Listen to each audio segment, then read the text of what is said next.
Paste na to. Nilaman ba to? Hindi na ako kailangan i-rep natin yun pag hindi pa natin uulamin yung isda. Itong ganito.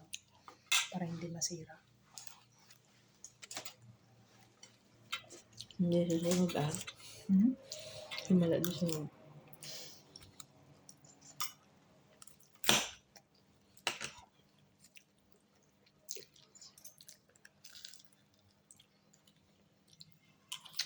Isa lang yung tinira niya. Isa lang yung tinira niya na ulam. Saan? Sa kanya. Binigyan na sa atin. Sa lona pa ulam nila.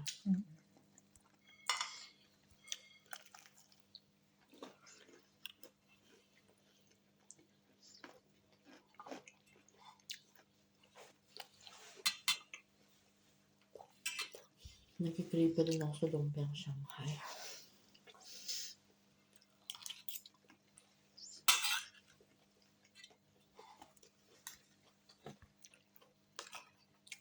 Pag birthday ko ang napaluto ko lumpiang Shanghai o isda.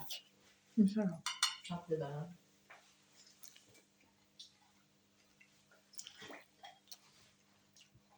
Mas gusto ko yung isda. Nakakapagod lang gawin. Kasi kailangan mo palutuin yung isda, diba? Kasi may mayo niya. Pag birthday ko, yun yung pinapaluto ko sa nanay ko. Ano bibili sa amin? Doon sa Isabela. Meron na bibili? Yung gawa na.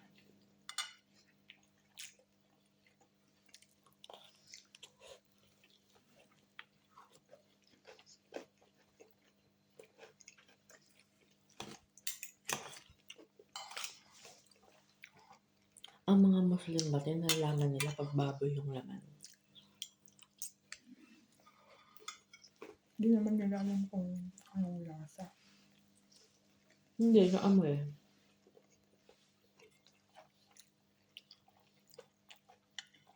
Di ba yung ibang bagoong kasas yan may baboy sa loob? Bagoong alamang. Yes, shake.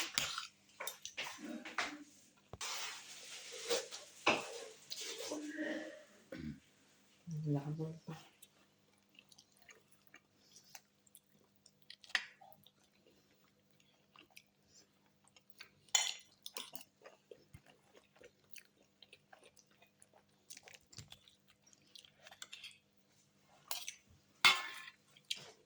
Sarap sana magkamay.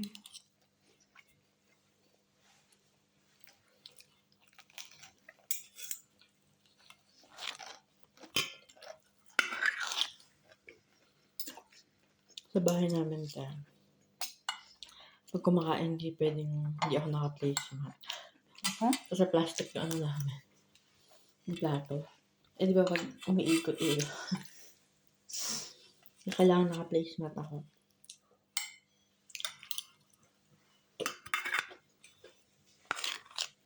Nanay ko kasi mahilig sa placemat.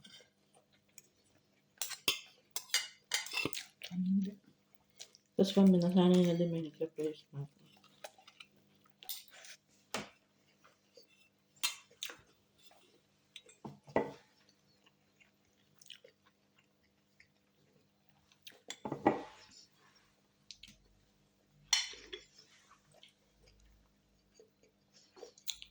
Sa amin kung may placemat ka, mayaman ka na. Ganun ba yun? Dati pa talaga kami nag-placemat. Wala pa yung dalawang kapatid ko.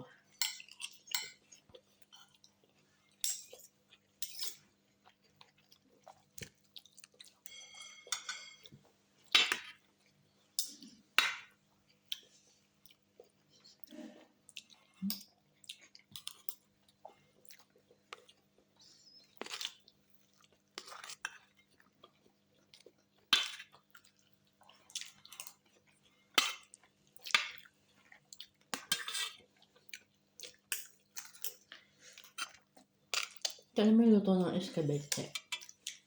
Ano lang? Parang